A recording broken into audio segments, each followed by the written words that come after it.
What if I told you that a driver broke his neck, was told by doctors he'd never race again, then literally escaped from the hospital and went on to become Formula One world champion? And guess what? This madman didn't just win once. He became the only person in history to simultaneously hold both the Formula One and IndyCar World Championships. Nigel Mansell's first win on Nigel Mansell has won on a super speedway and won the Michigan 500.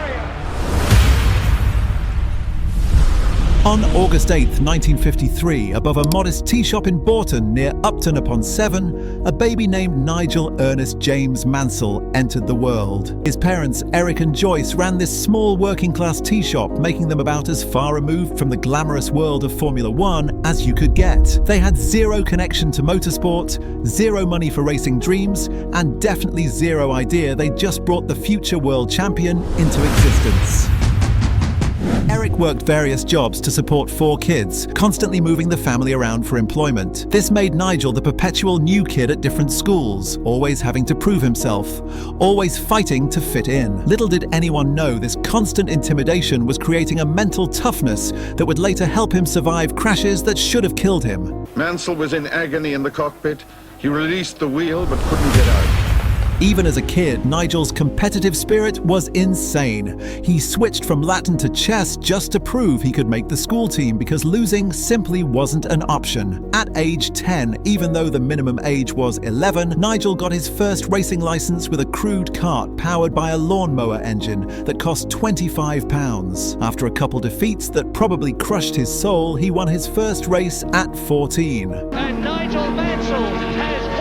The psychology was set. Winning was everything, losing didn't exist. His mother Joyce had a passion for speed that Nigel inherited, and honestly that £25 investment was about to become the best money the Mansell family ever spent. But little did Joyce know her son was about to make a decision that would literally break his neck. And somehow that's when his real racing career began. In 1977, just 3 weeks after Nigel had quit his job as an aerospace engineer to chase his racing dream full-time, disaster struck during Formula Ford testing at Brands Hatch. The crash was violent enough to break his neck, bringing him perilously close to quadriplegia. The doctors were crystal clear. He would be confined to a hospital bed for 6 months minimum and would never, ever drive a race car again. Now most people would accept this devastating news, maybe take up gardening or something safe. But Nigel Mansell? Nah. He had better plans. This absolute madman told the nurses he was going to the toilet,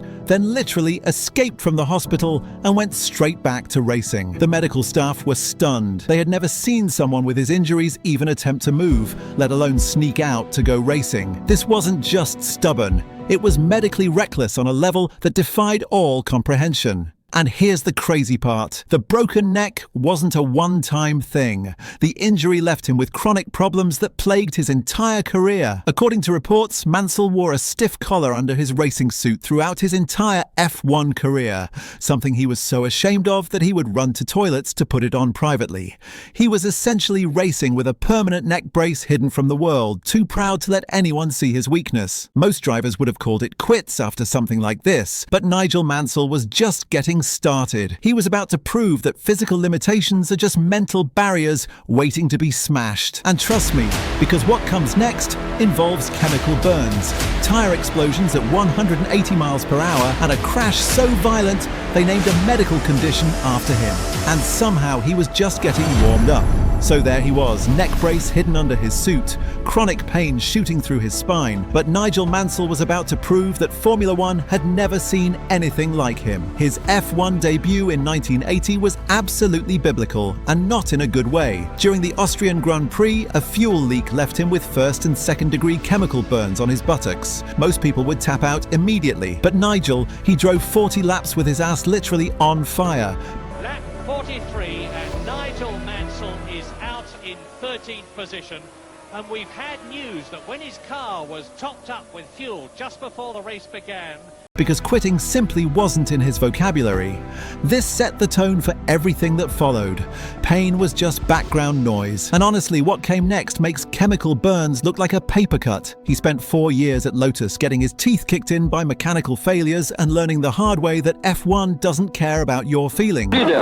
No mesmo ponto que Alain Prost parou. But in 1985, something clicked. He moved to Williams and chose the number Red 5, inspired by the Royal Air Force's Red Arrows aerobatic team. That red number became legendary, and Mansell finally got his first F1 victory at the European Grand Prix. And Nigel Mansell has won the Shell Oil's Grand Prix of Europe. But here's the thing about Nigel. Every time he tasted victory, the universe decided to test just how much punishment one human could take.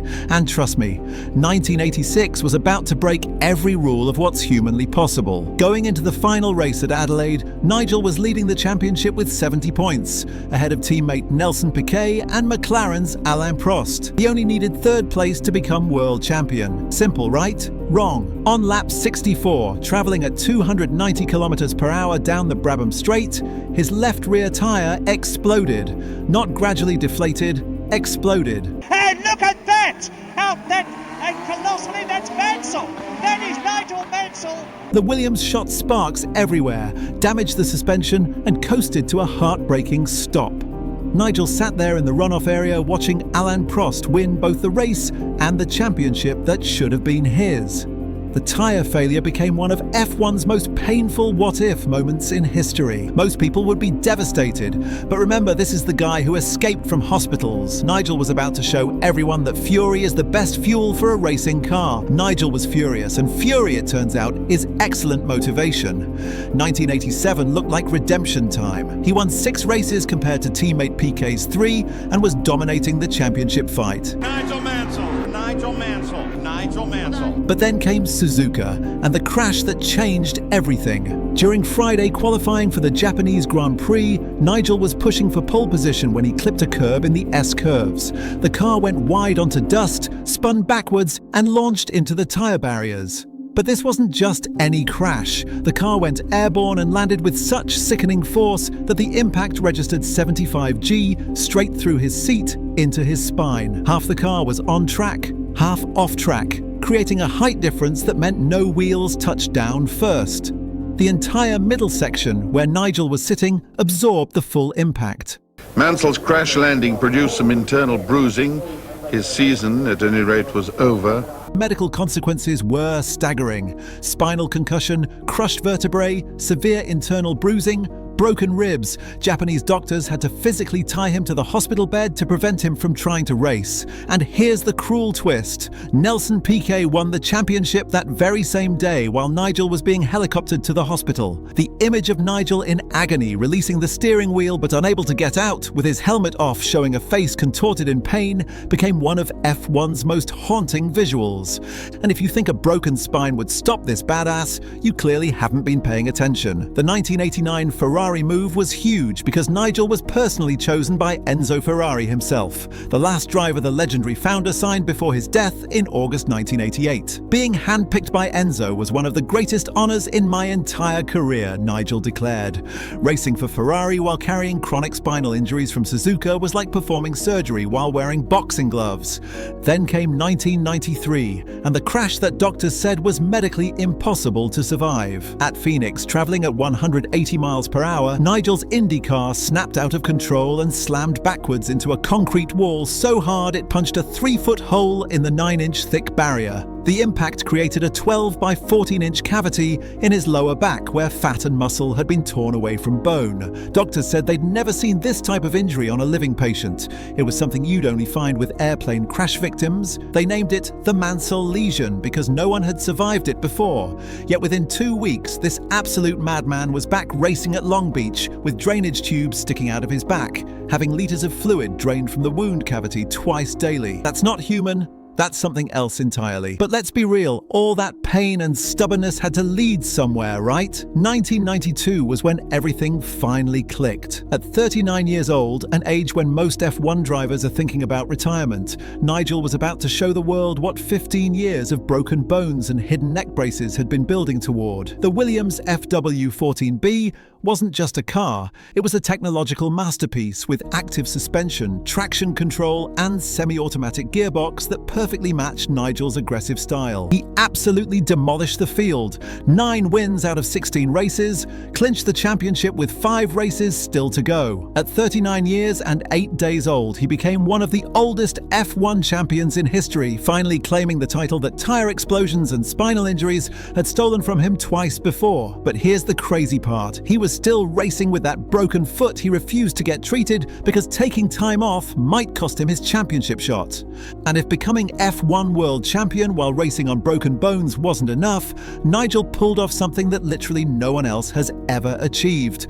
Something so impossible, people still can't believe it happened. In 1993, he shocked the racing world by moving to American IndyCar racing. Most people thought he was crazy. Different cars, different tracks, different everything. But 2 weeks after nearly dying in that Phoenix crash with drainage tubes sticking out of his back, this absolute badass won the IndyCar Championship in his rookie season. He goes from rookie to champion, Nigel Mansell. Think about that for a second. He became the first and only driver in history to simultaneously hold both the Formula One World Championship and the IndyCar World Series title, while walking around with a medical condition named after him because doctors had never seen anyone survive what he went through. The man was literally making history while his body was falling apart. He wins the Australian Grand Prix. He wins the World Championship of 1986.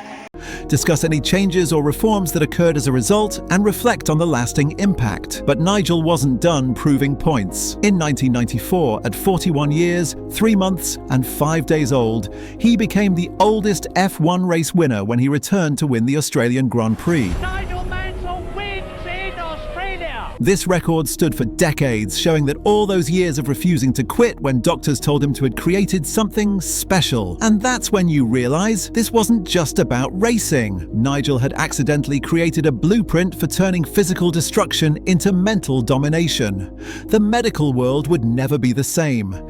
Each time medical experts declared him finished, Nigel came back stronger and faster. His approach to pain was revolutionary for its time. Instead of seeing chronic injuries as limitations, he used them as motivation. His philosophy was brutally simple. Remember, it's not how fast you go in a Formula One car that injures or kills you, it is how quickly you stop. He understood that racing was inherently dangerous, so injuries were just occupational hazards to be managed, not reasons to give up. The hidden neck collar throughout his entire career shows just how deep his refusal to appear weak went. This man was so ashamed of needing medical support that he would sneak into toilets to put on his neck brace, then race at 200 miles per hour while hiding his chronic pain from the world. That's not just tough, that's a completely different level of mental strength. When the final numbers came in, Nigel's career stats were insane.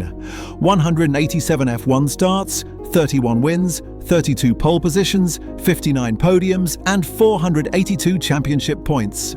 But honestly, the statistics don't capture the real story. This was about showing that physical limitations are just mental barriers waiting to be smashed. The medical community named injuries after him, but Nigel Mansell proved that sometimes the most broken people become the strongest. More than just a driver, he was a whole philosophy about never accepting defeat. Maybe we could all learn something from the guy who escaped hospitals to go racing. If you enjoyed this story, you'll probably love this video. Trust me, it's got the same energy. And as always, thank you for watching.